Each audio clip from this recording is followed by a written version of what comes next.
historical status of Tibet as an independent state has not been pushed to the level that we would have liked to. That they cannot just change history. History is in the past. The second is a message to the international community that without understanding Tibet's history, how can they parrot what the Chinese government wants them to say? There is a lot of discrepancy and holes in China's logic towards history.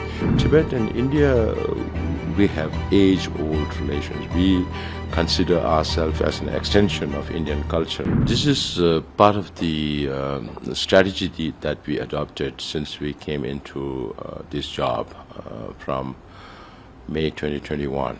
The first time I managed to travel to the United States was April 2022 because the pandemic was going on.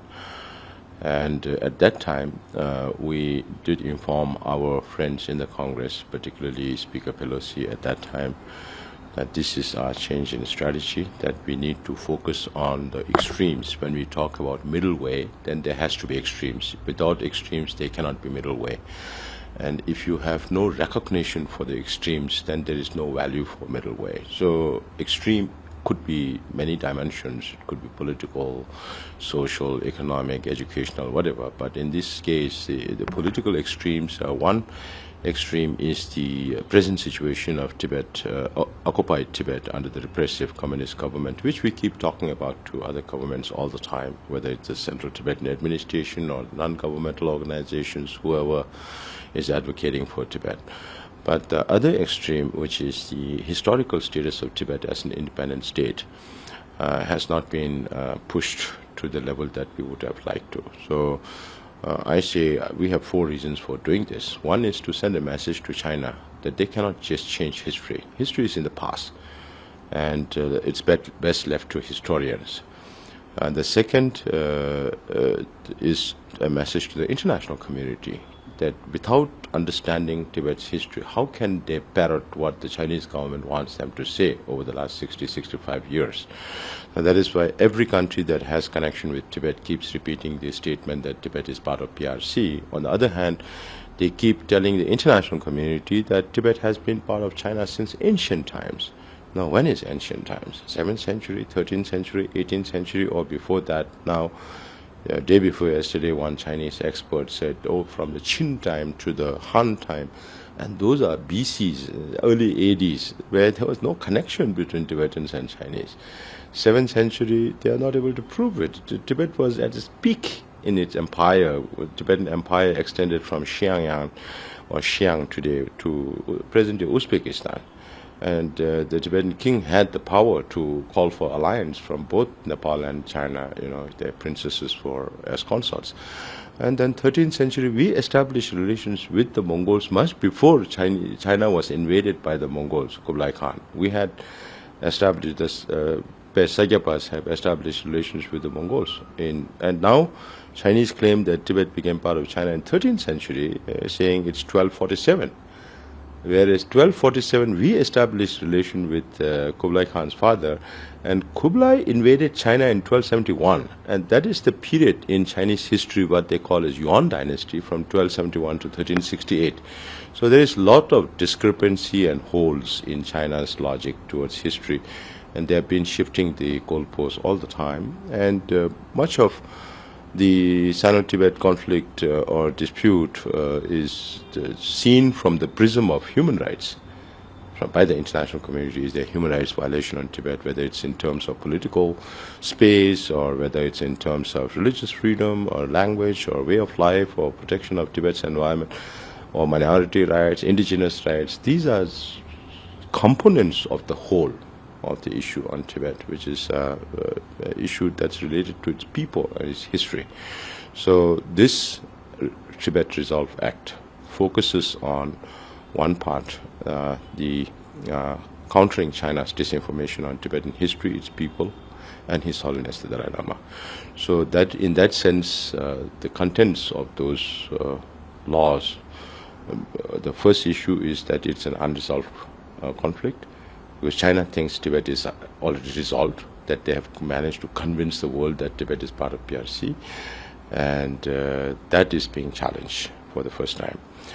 They keep saying there is not one single country who recognizes the independence of Tibet. The law, it does not say we recognize independence, but it challenges China's narratives that they have not accepted that Tibet is part of China since ancient times.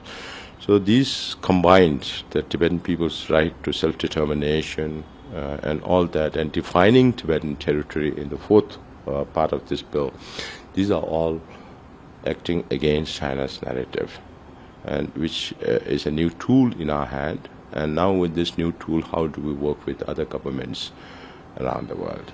That is why it's important.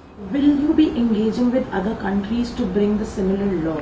Definitely, definitely. Now we would expect the United States to lend a shoulder to work with like-minded countries, because that is something that the United States have always been talking, and we can reach out only to the free world, not countries that has alliance or whose authorities are quite similar to what China is. So we can't reach to those countries, but we can reach out to the free world and see who would be willing to adopt similar positions. What do you think will be India's position in this? I think a lot of analysis has been done during the congressional visit to Dharamsala, where a lot of credit is given to the Indian government for allowing them to visit India, visit Dharamsala, make those statements, and they're on their way back met with Prime Minister Modi ji and also our foreign minister. So I think in Taiwan also it's being interpreted as validation of this visit to Dharamsala by the Indian government. So Indian government also keeps this interest in mind. I have always said that no country will leave aside their national interest and pick up Tibetan national interest. So as long as that nation's security interests and other interests aligns with Tibetan interests, and Tibet and India, we have age-old relations. We consider ourselves as an extension of Indian culture, our language, our religion, the script of our language and religion all came from India. We consider ourselves as an extension of Indian culture because we transliterated every available Sanskrit and Pali text into Tibetan, and we are the only country to do that. So we are a repository of one part of ancient Indian wisdom, and we are very grateful to the Indian government at the most difficult period of our history to give refuge here in India to His Holiness, and now there are about 72,000 Indian Tibetans in India. So, but I'm in no position, I have always said, I'm in no position to advise the Indian government. There are a lot of brainy people in the government, and they know exactly what to do. And as long as they feel that Tibet's interest aligns with India's interest, then I'm sure, and since about a year ago, there have been a lot of noises, not just 1 year, because of China's belligerence on Indian border, and there are a lot more noises or voices about India having to recalibrate its Tibet's policy.